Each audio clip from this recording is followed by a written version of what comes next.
खुदा ने मसीह के बाबरकत नाम में आप सबकी सदा सलामती हो और उम्मीद करता हूँ सब लोग खुश और खैरियत से हैं।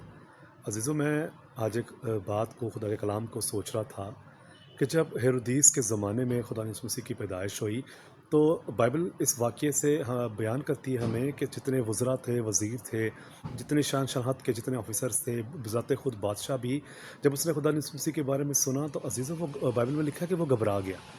और उसने सोचा कि जब मैं बादशाह हूँ तो मेरे होते कौन-सा बादशाह पैदा हो गया। और अज़ीज़ों, याद रखें इस बात को कि इसमें कोई शक की बात नहीं है, बादशाह के होते एक बादशाह का होना बज़ाते कत्ल की बात थी। ये एक बहुत बड़े जुर्म की बात थी, एक बहुत बड़ा इस पे ये स्टेप लिया जा सकता था कि कोई बादशाह इस तरह पैदा हुआ है और दौरे सल्तनत उसको जो हुकूमत वक़्त था वो उसको ख़त्म कर देते थे। और फिर आपने देखा कि बहुत सारे बच्चे कत्ल हुए, ये आप जानते हैं आप इस बात से।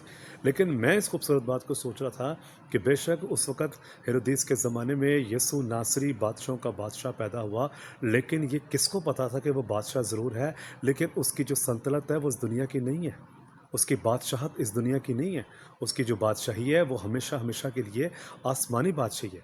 मतलब मेरे और आपके लिए एक ऐसी शख्सियत बना जिसका खून बहना सलीब पर ज़रूरी था, जिसके लिए मार खाना ज़रूरी था, ताकि मेरी और आपकी अब्दी निजात के लिए हमेशा हमेशा के लिए अब्दी निजात का एक प्रोग्राम बन सके, हम सब लोग अब्दी निजात हासिल कर सकें यीशु पर ईमान लाने की वजह से। लेकिन उन दिनों में जिन लोगों ने इस बात की गलतफ़हमी महसूस की, मैं समझता हूँ आज आसमान पर वो बड़ी-बड़ी सज़ाएँ लेते होंगे कि ये वो बादशाह था जिस पर हमें ईमान लाने की ज़रूरत थी, लेकिन हम ईमान लेकर नहीं आए, बल्कि उल्टा हमने बहुत सारे बच्चों को, और न जाने मैं समझता हूँ बाइबल में कितने वाक़यात ऐसे हों जो लिखे ही नहीं गए।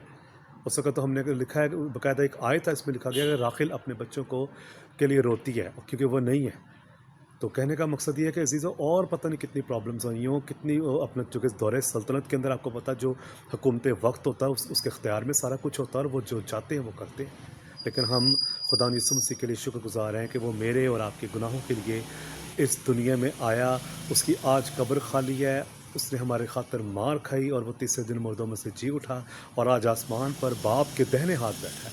हम ऐसे खुदा के लिए शुक्र अदा करते हैं, ऐसे बेटे के लिए खुदा का शुक्र अदा करते हैं। सो एक दफ़ा फिर मेरे अज़ीज़ों, अपनी ज़िंदगी पर गौर करें। अपनी ज़िंदगी के लिए, अपने बीवी के लिए, अपने घर की गुर्बत की तंग दस्ती के लिए और उन तमाम प्रॉब्लम्स के लिए स्टेप लें, खड़े हों और खुदा यीशु मसीह के साथ सच्चे दिल से चलने का वादा करें और तौबा करें और अपने खुदा को जानें मसीह यीशु के नाम से। आमीन सुम्मा आमीन।